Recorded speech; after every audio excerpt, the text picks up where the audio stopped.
Good morning to all. இப்போ இந்த சம்ம என்ன சொல்லுது அப்படின்னா, if determinant value zero vectors பார்த்தோம் அப்படின்னா ஒன்று ஏ ஸ்கொயர்டு, ஒன்று பி ஸ்கொயர்டு, ஒன்று சி ஸ்கொயர்டு, இதெல்லாம் நான் பண்ணாதான் அப்படின்னு சொல்லியிருக்கான். அப்படி இருந்துச்சுன்னா then the product A B C is equal to அப்படின்னு சொல்லி ஒரு 4 ஆப்ஷன் சொல்லியிருக்கான். ஓகே. இப்போ இதோ டிட்டர்மினன்ட் வேல்யூ ஜீரோன்னு சொல்லியிருக்காங்க. இந்த வெக்டர்ஸ் என்ன அப்படின்னு பார்க்கணும். அப்போ கோப்ளானாக தான் என்ன, நான் கோப்ளான் தான் என்ன அப்படிங்கிறது நமக்கு தெரியணும். ஓகேவா? அப்போ கோப்ளானர் அப்படின்னா என்ன அப்படின்னா determinant value is equal to 0. ஓகேவா? நான்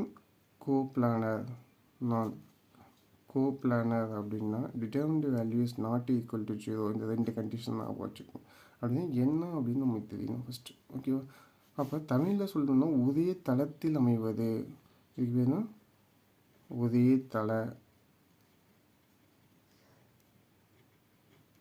தளத்தில் அமைவது, ஒரே தளத்தில் அமையக்கூடிய வெக்டர்ஸ் அப்படிங்கிற வார்த்தை யூஸ் பண்ணுவோம். ஓகேங்களா? ஓகே. அப்போ கிவன் தட் என்ன சொல்லியிருக்காங்க அப்படின்னா டிட்டர்மினன்ட் ஆஃப் ஒன்று ஏ ஸ்கொயர்டு, ஒன்று பி ஸ்கொயர்டு, ஒன்று சி ஸ்கொயர்டு, இது எல்லாமே என்ன கிடையாது, இஸ் நாட் ஈக்குவல் டு 0 அப்படின்னு சொல்லிட்டோம். ஓகேவா? அது அன்குலப்பில் என்ன அர்த்தம், நாட் ஈக்குவல் டு 0 அப்படி இருக்குன்னா அப்போ கிவன் தட் சம்ம என்ன சொல்லலாம், A squared 1 + A cube, b squared 1 + b cube, C squared 1 + c cube. இப்போ இந்த சம்மை எப்படி நம்ம பிரிச்சுக்கலாம் அப்படின்னா நம்ம 11th நம்ம படிச்சிருப்போம். ஓகேங்களா? அதாவது ரெண்டு உறுப்புகள் கூட்டிக்கிட்டே இருந்துச்சு அப்படின்னா தனித்தனியாக மாடுலஸ் எடுக்கலாம், அதாவது தனித்தனியாக டிட்டர்மினன்ட் வேல்யூ எடுக்கலாம் அப்படின்னு சொல்லி ஒரு ப்ராப்பர்ட்டி படிச்சிருப்போம். அப்போ A B C A squared, B squared, C squared இந்த டைம் அப்படியே வச்சுட்டு இதில் உள்ள ஒன்றுங்கிறத மட்டும் தனியாக எடுத்துக்கிறோம். 1 அப்போ அதுமாதிரி நடுவில் ப்ளஸ் இருக்கிறதுனால ப்ளஸ் அப்படின்னு போட்டுக்கிறோம்.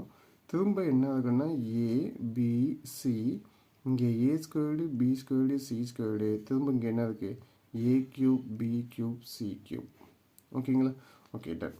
இப்போ இந்த டேமை அப்படியே வச்சுக்கிறோம். இந்த டேமுக்கு மாதிரி மாற்றுறதுக்கு ட்ரை பண்ணோம். ஓகேவா? A B C A squared, B squared, C squared 1 இப்போ நமக்கு தெரியும் ப்ராப்பர்ட்டிஸ்லாம். ஏதேனும் ஒரு ரோவில் இருந்து ஏதோ ஒரு காலத்துலேருந்து ஒரு எலமெண்ட்டை நம்மளால் வெளியில் எடுக்க முடியும் அப்படின்னு படிச்சிருப்போம். இப்போ இந்த ஃபஸ்ட்டு ரோவில் இருந்து ஏவை வெளில எடுக்கலாம், செகண்ட் ரோவில் இருந்து பிஏ வெளில எடுக்கலாம், தேர்டு ரோவில் இருந்து சிஏ வெளில எடுக்கலாம்.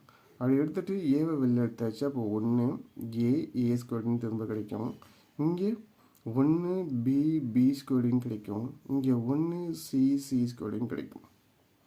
ஓகேங்களா? Okay done. இப்போ பாருங்கள், நம்மளுக்கு சில விஷயங்கள் தெரியணும். இப்போ இதுவும் ஈக்குவலாக அப்படின்னு பார்க்கணும். அப்போ இந்த உள்ளுக்குள்ளே இருக்கிற எலமெண்ட்ஸும் இது உள்ளே இருக்கிற எலமெண்ட்ஸும் என்னவாக இருக்குது அப்படின்னா அதில் உறுப்புகள் சமமாக இருக்குது. ஆனால் அதோட இடம் தான் மாறி இருக்குது. இங்கே ஏபிசி இருக்குது, இங்கே பார்த்தா இங்கே ஏபிசி. இதுவே இடம் மாதிரி இருந்துச்சுன்னா நமக்கு ஒரு ப்ராப்பர்ட்டி தெரியும். என்னன்னா உள்ளுக்குள்ளே ஏதேனும் ஒரு ரோவையோ காலத்தையோ இன்டர்சேஞ்ச் பண்ணணும். இப்போ ஐன்னு வச்சுக்கிங்க, இது ஜேன்னு வச்சுக்கிங்க.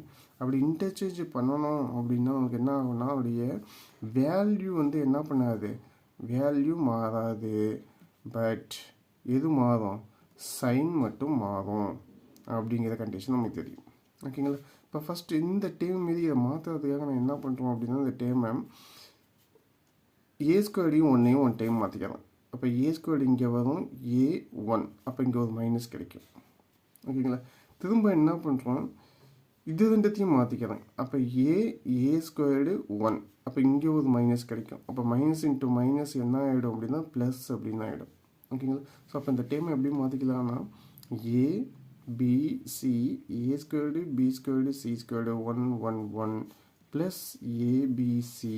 இப்போ இந்த டைம் அப்படியே எழுதிக்கலாம், A B C A squared, B squared, C squared 1 okay. இப்போ இதை அப்போ இந்த ரெண்டு டேம்லேயும் பாருங்களேன், இதுவும் காமனாக இருக்குது. அப்போ இந்த காமனாக உள்ள டேம் அப்படியே எழுதிட்டு ரிமைனிங் என்ன இருக்கும்னா இங்கே எதுவுமே இருக்காது. அப்போ ஒன்று இருக்காத அர்த்தம் ப்ளஸ் ஏபிசி. ஓகேவா? இந்த வேல்யூ அவன் என்ன சொல்லியிருக்கான் அப்படின்னா இஸ் ஈக்குவல் டு 0 அப்படின்னு சொல்லியிருக்கான். அப்போ நம்ம இப்போ சம்முக்குள்ளே வரோம் கிவன் தட். அப்போ என்ன அர்த்தம், டிட்டர்மினன்ட் வேல்யூ இன்ட்டு 1 + ஏபிசியோட வேல்யூ 0 அப்படின்னு சொல்லியிருக்கான். கண்டிப்பாக இந்த டிட்டர்மினன்ட் வேல்யூ என்ன கிடையாது, இஸ் நாட் ஈக்குவல் டு 0. இப்போ ரெண்டு எலமெண்ட் நான் வச்சுக்கோங்க, ரெண்டுத்தையும் மல்டிபிள் பண்ண என்ன வரணும், 0 வரணும். அப்போ கண்டிப்பாக இந்த டைம் 0 கிடையாது. அப்போ எதுதான் 0,